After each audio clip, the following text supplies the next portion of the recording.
Beginning of our response to Charlie's murder.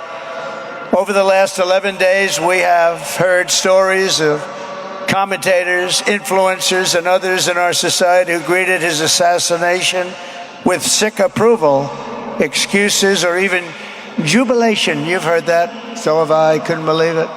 Some of the very same people who spent the last 8 years trying to sit in moral judgment of anyone who disagreed with them about politics suddenly started cheering for a murder. Incredible. You know the names.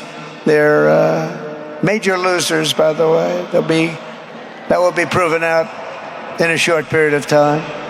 Some of the very people who call you a hater for using the wrong pronoun were filled with glee at the killing of a father with 2 beautiful young children.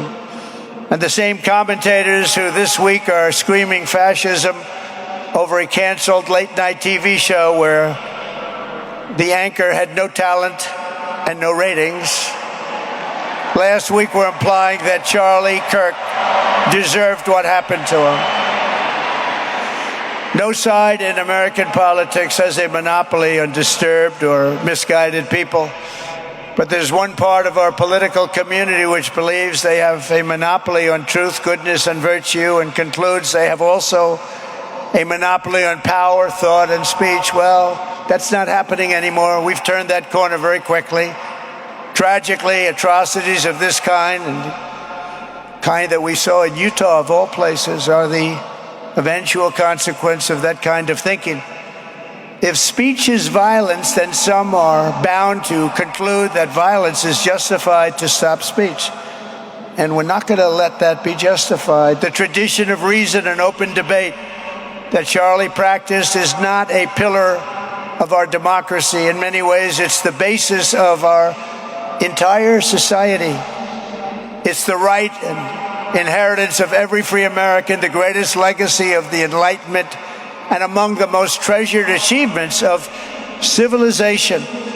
We will defend it at all costs, and we will carry forward the torch of liberty that Charlie Kirk held so proud and so high. He was so proud, and he did hold that torch high. We will never, ever let it fail.